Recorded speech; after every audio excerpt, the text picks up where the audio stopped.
샬롬, 한 주 동안 주님의 은혜 가운데 평안하셨습니까? 말씀의 자리로 나오신 여러분들을 예수님의 이름으로 환영하고 축복합니다. 오늘 하나님께서 주신 말씀은 히브리서 10장 1절로 18절까지의 말씀입니다. 히브리서 10장 1절로 18절까지의 말씀. 율법은 장차 올 좋은 일의 그림자일 뿐이요 참 형상이 아니므로 해마다 늘 드리는 같은 제사로는 나아오는 자들을 언제나 온전하게 할 수 없느니라. 그렇지 아니하면 섬기는 자들이 단번에 정결하게 되어 다시 죄를 깨닫는 일이 없으리니 어찌 제사 드리는 일을 그치지 아니하였으리요. 그러나 이 제사들에는 해마다 죄를 기억하게 하는 것이 있나니 이는 황소와 염소의 피가 능히 죄를 없이 하지 못함이라. 그러므로 주께서 세상에 임하실 때에 이르시되 하나님이 제사와 예물을 원하지 아니하시고 오직 나를 위하여 한 몸을 예비하셨도다. 번제와 속죄제는 기뻐하지 아니하시나니 이에 내가 말하기를 하나님이여 보시옵소서. 두루마리 책에 나를 가리켜 기록된 것 같이 하나님의 뜻을 행하러 왔나이다 하셨느니라.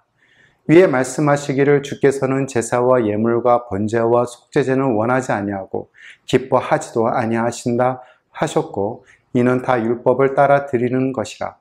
그 후에 말씀하시기를 보시옵소서. 내가 하나님의 뜻을 행하러 왔나이다 하셨으니 그 첫째 것을 폐하심은 둘째 것을 세우려 하심이라.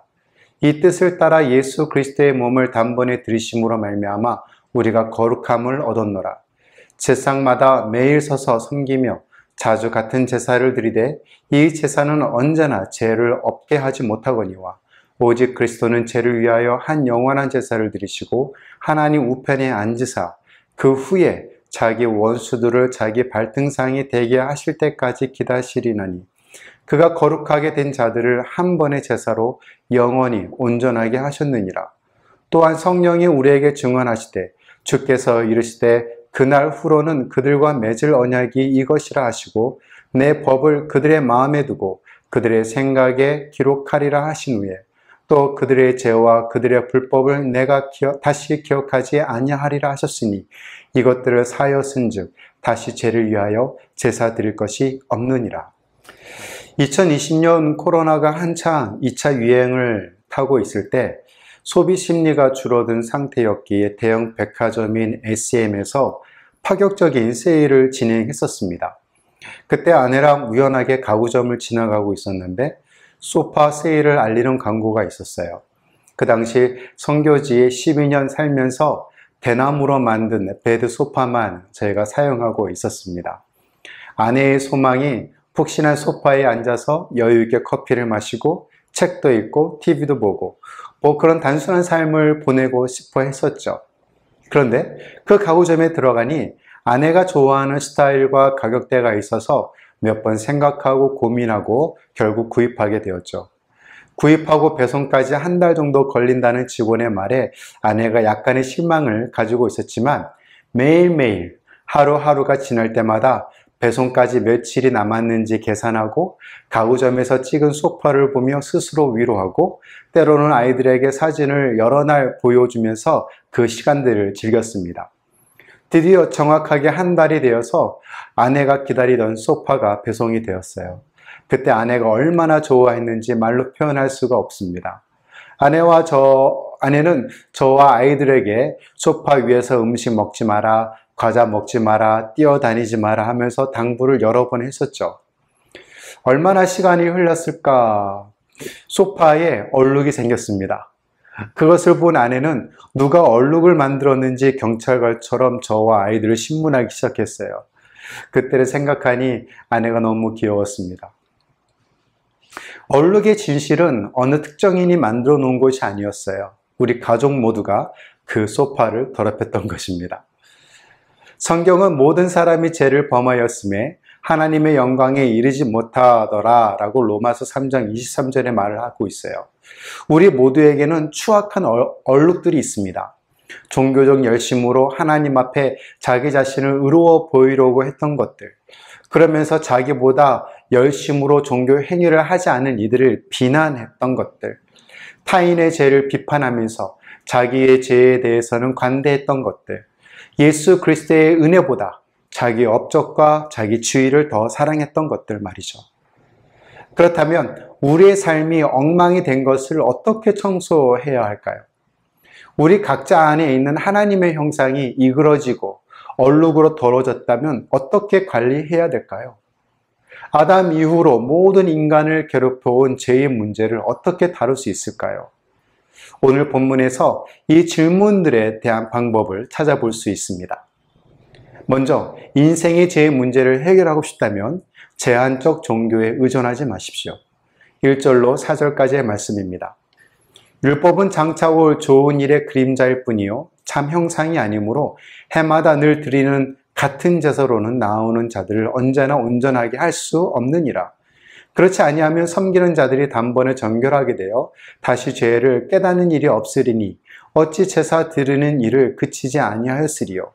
그러나 이 제사들에는 해마다 죄를 기억하게 하는 것이 있나니 이는 황소와 염소의 피가 능히 죄를 없애하지 못함이라. 율법적이고 규례적인 종교 활동의 의식에 의존하지 마십시오. 그 이유는 제사 제도를 포함한 모든 구약 성경을 의미하는 율법이 한계가 있기 때문입니다. 그것을 1절에서 율법을 두 가지로 정의해서 한계성을 설명해 주고 있는데요. 먼저 율법은 그림자와 참, 형상이 아니다라는 것입니다. 여기서 그림자는 비실제적인 것을 의미하는 것이 아니고요. 불완전한 것을 의미합니다. 초대교회의 종말론적 특성을 반영한 것이고요. 참 형상이 아니다에서 참 형상은 문자적으로 실체들의 형상을 의미하는 것으로 보이지만 그것이 아니라 초월적인 실체, 완전히 구현되지 않은 것을 가리키는 것이에요. 그러기에 율법은 그림자로서 불완전하고 참 형상이 아니기에 초월적인 실체를 온전하게 구원하지 못했기 때문에 한계성이 있습니다. 반면에 율법의 대조 개념인 장차 올 좋은 일은 새 언약으로 이루어진 새 시대의 축복을 말하고 있어요.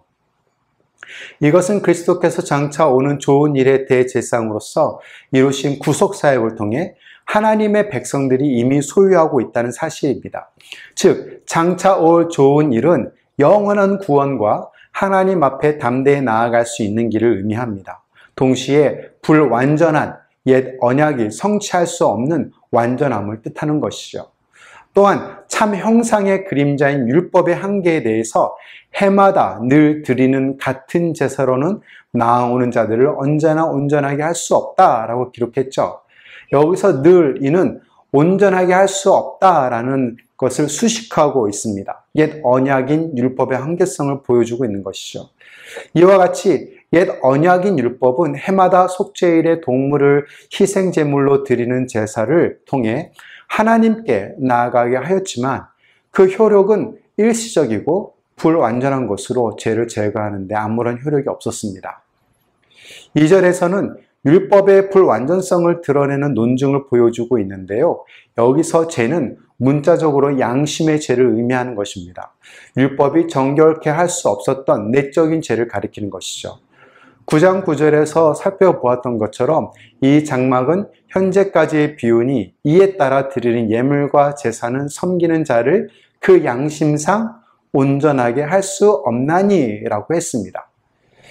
율법에 의해서 행해진 희생 제사만으로는 외적인 죄만을 정결케 할 뿐 내적인 죄인 양심의 죄, 이것을 단번에 완전히 정결케 할 수 없었기 때문입니다.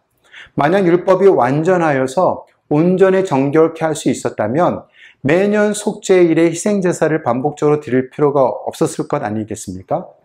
그러기에 매년 속죄일에 희생제사를 드렸다는 말은 율법의 불완전성을 나타내고 한계성을 보여주고 있는 것이죠.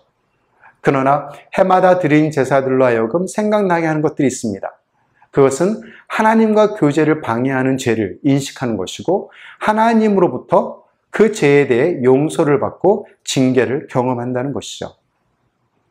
옛 언약의 제사가 죄를 기억하고 그것을 용서받기 위해 매년 드렸던 것과 반대로 새 언약에서는 그리스도의 죽음, 주님의 보혈을 통해 더 이상 죄를 기억하지 아니하신다는 내용으로 옛 언약의 한계성을 드러내주고 있습니다. 그 한계성을 4절에서 잘 설명해 주고 있는데요. 이는 황소와 염소의 피가 능히 죄를 없이 하지 못함이라. 속죄일에 드려진 황소와 염소의 피로는 하나님을 경배하고 교제하는 것을 방해하는 외적인 죄를 깨끗이 하는 효과만 가져올 뿐이었습니다. 내면과 양심의 죄까지 깨끗하게 할 수 없었다는 것이죠. 왜냐하면 그런 동물의 희생의 피는 그리스도의 대속적인 희생을 보여주는 상징적인 유형에 불과했기 때문에 그렇습니다. 그러기에 희생 제물의 피를 통해서는 죄를 제거하기는 불충분했기에 죄를 외적, 내적 면에서 완전히 제거해주기 위해서는 무엇이 필요하다? 오직 예수 그리스도의 대속의 피가 필요했다는 사실입니다. 히브리서의 독자는 유대인이라는 점을 고려해서 저자가 율법에 따라 유대인들의 죄를 속죄하기 위해 바쳤던 동물 희생을 언급하고 있어요. 그리고 저자는 아주 분명하게 말을 하고 있습니다. 그 희생은 현실의 그림자에게 불과하다. 그것은 죄 문제에 대한 진정한 해결책이 아니다라는 점이요. 플라톤의 동굴의 비유가 생각이 납니다. 우리가 보는 것은 허상일 뿐 실제, 이데아를 보아야 한다는 것이죠. 햇빛이 닿지 않는 깊은 동굴 속 제수들이 갇혀 있었습니다. 이 제수들은 어둠 속에서 평생을 앞만 보며 살았어요. 뒤를 돌아보지 못했다는 것이죠. 제수와 동굴 밖에서 들어오는 빛 사이에는 여러 가지 물체가 들어와 움직였습니다. 동굴 안쪽에 있는 제수들은 그림자의 움직임과 소리 때문에 자신들이 보는 그림자가 실제라는 것으로 생각을 했죠. 어느 날 호기심 많은 제수가 탈출하게 되고 이 제수가 자신이 본 참된 세상, 참된 형상을 아직 동굴 속에 있는 친구들에게 알려줘야겠다고 생각을 했죠. 호기심 많은 제수는 동굴로 돌아가 자신이 본 세계의 참 모습을 알려주었지만 여러 가지 인공적인 물건의 그림자만을 진실이라고 생각했던 동굴 안의 제수들은 오히려 그 호기심 많은 제수를 미친 사람 취급하고 죽이려고 했습니다. 결국 동굴의 비유에서 동굴 안의 사람들은 오직 그림자만을 실제라고 생각했고 빛을 보려는 노력조차 하지 않았다는 거예요. 여기서 플라톤은 그렇게 눈앞에 보이는 것만 맹신적으로 맹목하는 것은 어리석다고 말을 하고 있습니다. 사물을 참되게 보기 위해서는 빛에 적응하고자 하는 의지와 습관이 요구된다는 말이죠. 마찬가지로 사람들이 제한적 종교의식, 특히 구약의 희생제사에 참여할 때 그림자만 보는 것과 같습니다. 그들은 진정으로 죄에서 해방시킬 수 있는 것을 다루지 않아요. 그림자만 보고 있기 때문이죠. 율법의 제사의식은 죄 문제에 대한 일시적인 해결책일 뿐입니다. 그것들은 영원히 죄를 제거할 수 없기 때문에 해마다 반복적으로 자주 제사를 드려야 했어요. 사실 그러한 종교의식의 끊임없는 실행은 사람들에게 매번 그들의 죄를 상기시키는 역할만 할 뿐, 3절은 이렇게 말을 합니다. 구약의 제사도가 그랬습니다. 죄를 없애지 않았습니다. 그것은 단지 거듭되는 죄를 상기시키는 것이었습니다. 그리고 그것이 전부는 아닐지라도 대부분의 종교활동이 하는 방식들입니다. 기껏해야 그것은 현실의 그림자일 뿐입니다. 사람들에게 계속해서 자신의 죄를 상기시킬 수 있는 단기적인 해결책뿐이었습니다. 제한적 종교는 죄를 제거할 수 없습니다. 그러므로 삶의 죄의 문제를 해결하고 싶다면 종교의식에 의존하지 마십시오. 그 대신 예수 그리스도와 진정한 관계를 맺으십시오. 예수 그리스도께서 여러분을 거룩하게 만들도록 하십시오. 예수님께서 여러분의 죄를 없애시도록 하십시오. 주님께서 여러분을 죄로부터 갈라지도록 하십시오. 5절부터 9절까지입니다. 그러므로 주께서 세상에 임하실 때에 이르시되 하나님이 제사와 예물을 원하지 아니하시고 오직 나를 위하여 한 몸을 예비하셨도다. 번제와 속죄제는 기뻐하지 아니하시나니 이에 내가 말하기를 하나님이여 보시옵소서. 두루마리 책에 나를 가리켜 기록된 것 같이 하나님의 뜻을 행하러 왔나이다 하셨느니라.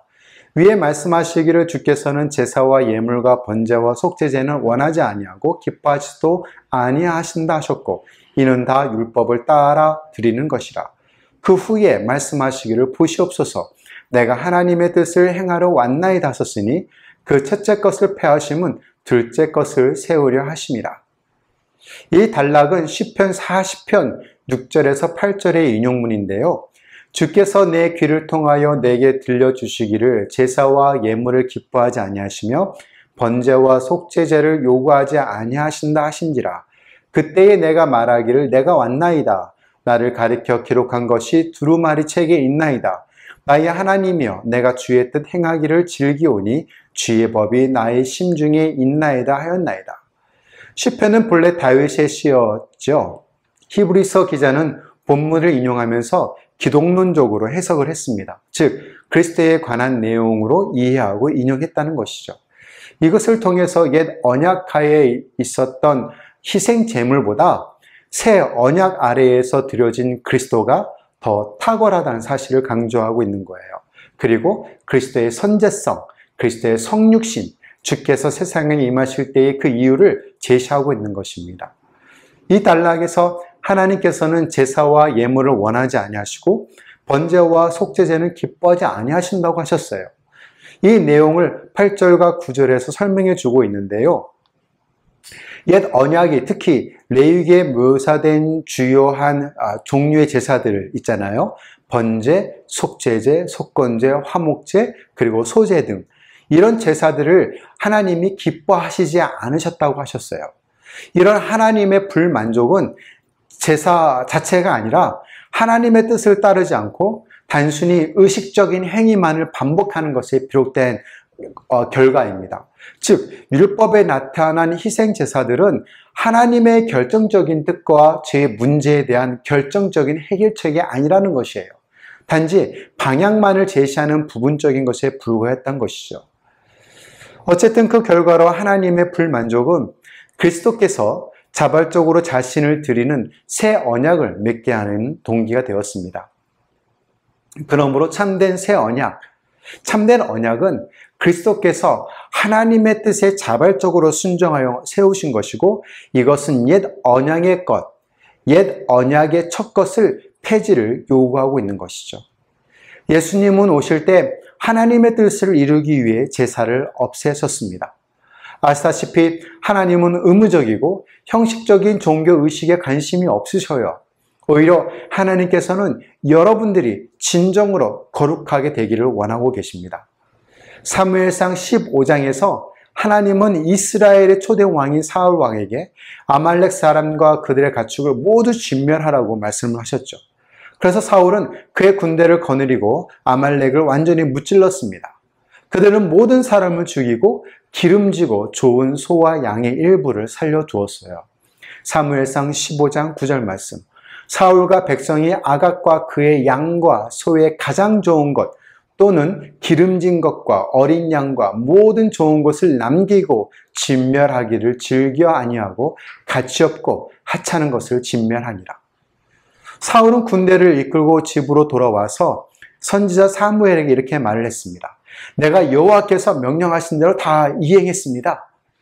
그런데 사무엘 귀에 양의 소리와 또 소의 소리가 들리는 것이에요. 사울 왕이 사무엘에게 대답합니다. 사울이 이르되 그것은 우리에게 아말렉 사람에게서 끌어온 것인데 백성이 당신의 하나님 여호와께 제사하려 하여 양들과 소들 중에서 가장 좋은 것을 남긴 것입니다. 라고 11절에 얘기하고 있어요. 사울 왕의 말을 들은 사무엘의 말씀이 22절로 23절입니다. 여러분이 잘 아시는 말씀이에요. 사무엘이 이르되 여호와께서 번제와 다른 제사를 그의 목소리를 청종하는 것을 좋아하심같이 좋아하시겠나이까? 순종이 제사보다 낫고 듣는 것이 수양의 기름보다 나으니 이는 거역하는 것은 점치는 죄와 같고 완고한 것은 사실 우상하게 절하는 죄와 같음이라. 왕이 여호와의 말씀을 버렸으므로 여호와께서도 왕을 버려 왕이 되지 못하게 하셨나이다 하니. 하나님은 우리가 어떤 종교적 의식을 지키는 것보다 하나님의 말씀에 순종하기를 원하셔요. 혹시 우리도 사울처럼 행동하고 있는 것은 아닙니까? 하나님의 말씀보다 규칙과 전통과 율법을 더 우월하게 여기는 것은 아니에요. 하나님께 순종하기보다는 자기의 의를 위하여 행하며 의로워지려고 하는 것 아니겠습니까? 그러나 이런 자기 의로는 하나님께서 원하시는 거룩함에 도달할 수가 없습니다. 여러분께서 진정으로 거룩하지 않다면 종교의식은 아무런 의미가 없어요. 하나님의 뜻에 순종하지 않고 종교의식을 지킨다는 것은 아무 의미가 없습니다. 그래서 예수님이 오셨어요. 첫 번째를 폐하기 위해 오셨습니다.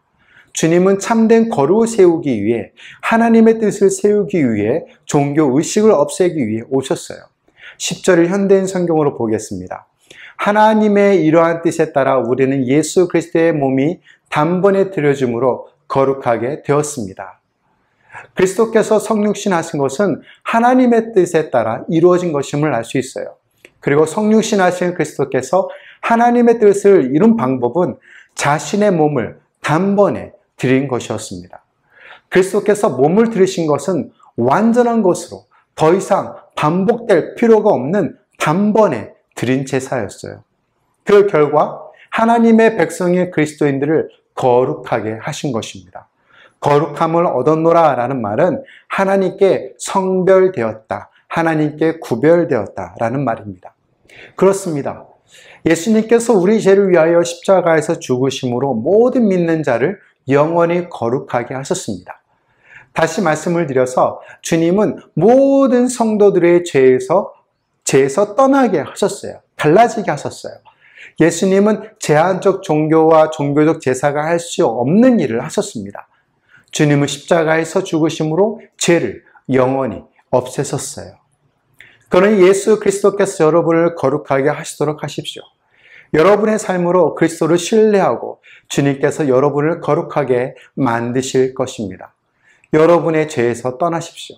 죄와 사망의 그늘에서 떠나시기 위해 예수 그리스도를 여러분의 영원한 구원자이심을 믿으십시오. 여러분은 수동타자기를 기억하실 겁니다. 저희 누님께서 수동타자기를 빌려서 타자 연습을 했던 때를 기억하고 있습니다. 정해진 문장을 오타 없이 정해진 시간 내에 타자를 해야 하기에 누나는 매일 연습을 했죠. 실수를 해서 오타가 나면 타자기에서 페이지를 꺼내 처음부터 다시 시작하거나 오타가 난 글자를 지우개를 지우고 다시 행과 열을 맞춰 다시 타이핑을 했습니다. 시간이 지나서 전동 타자기가 나왔죠. 사무용으로 많이들 사용했습니다. 놀라운 것은 오타가 나도 페이지를 빼거나 지우개로 지울 필요가 없다는 거예요.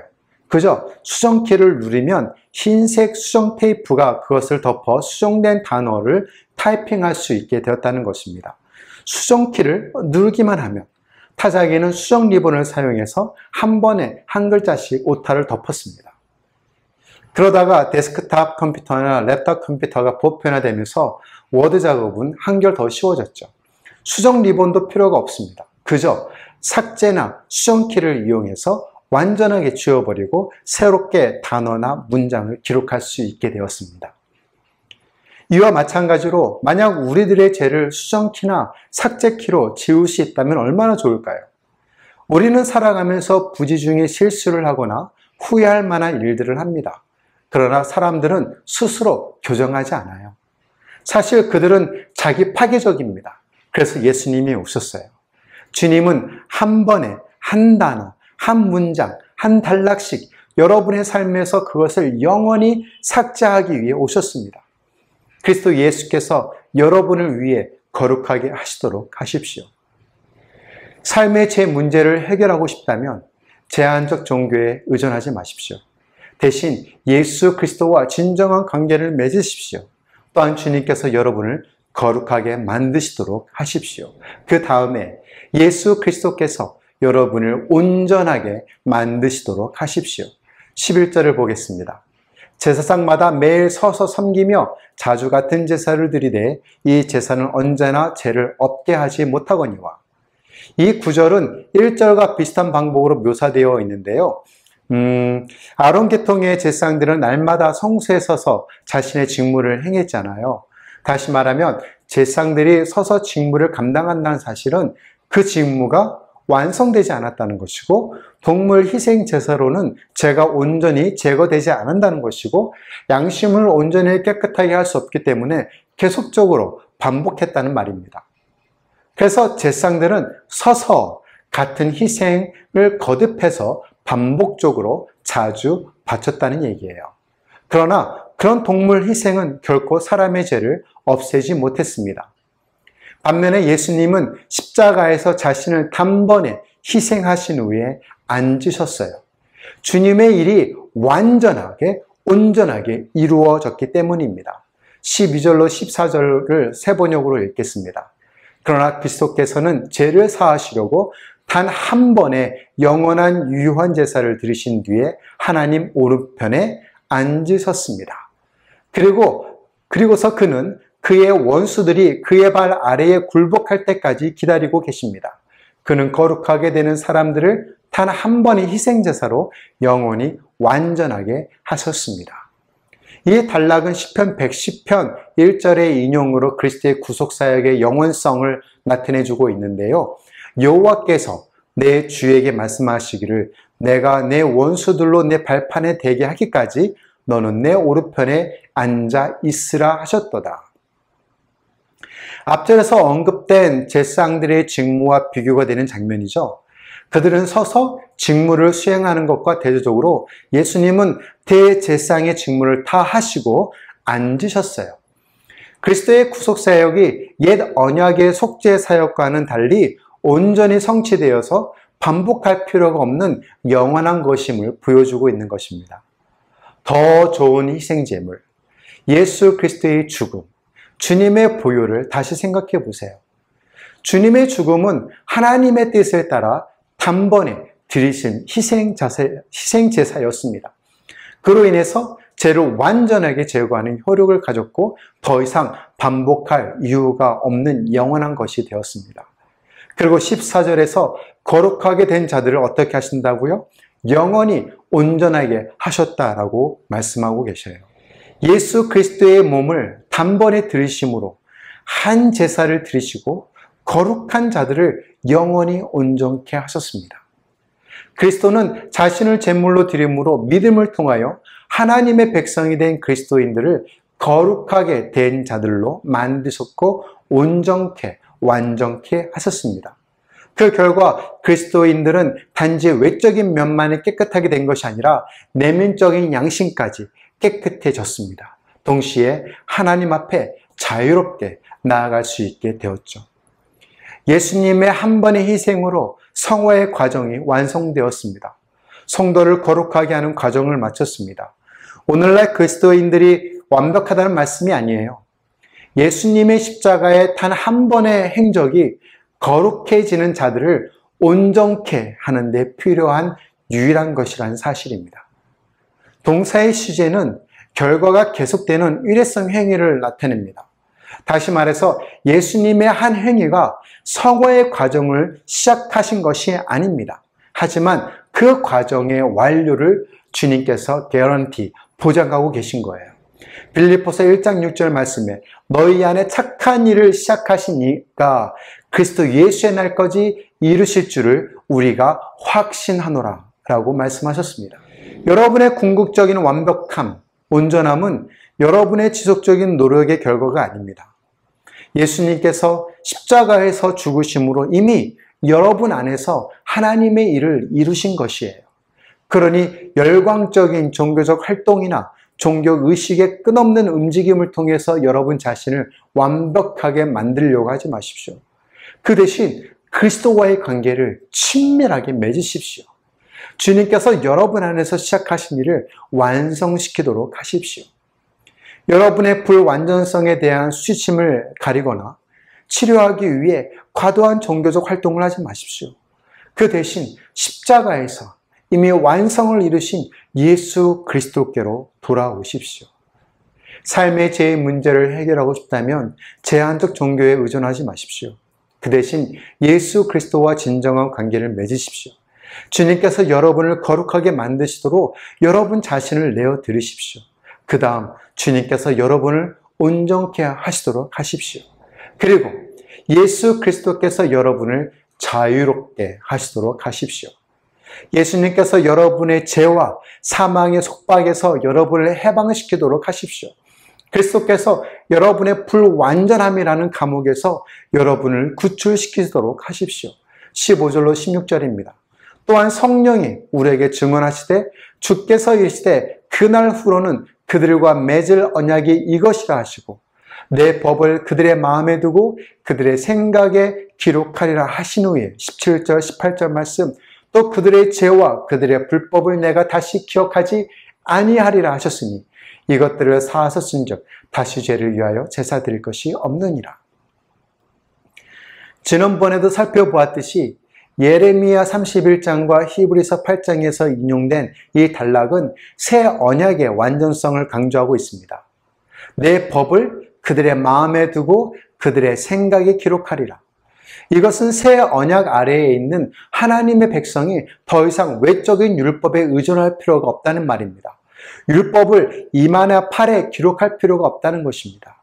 왜냐하면 하나님께서 인간의 결단과 의지를 나타내고 내적인 생활을 가리키는 마음과 생각에 하나님의 말씀을 기록하셨기 때문입니다. 또 그들의 죄와 그들의 불법을 다시 기억하지 아니하리라 라고 말씀하셨어요. 옛 언약 아래에 있던 희생제사는 죄를 생각하게 하였습니다. 반복해서 제사를 드릴 수밖에 없는 것이었죠. 그러나 새 언약 아래에서는 그리스도의 희생은 하나님께서 하나님의 백성들의 죄를 더 이상 기억지 아니하시는 결과를 가져다 주었습니다. 하나님께서 더 이상 그리스도의 죄를 기억하지 아니하신다는 사실은 그리스도의 희생이 더 이상 반복할 필요가 없다는 영원한 제사라는 것이에요.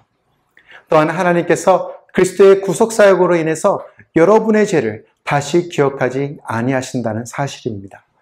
그러기에 더 이상 속죄 제사가 필요하지 않고 그 결과로 인해서 새 언약의 백성인 그리스도인은 하나님에게 자유롭게 나아갈 수 있게 되었습니다.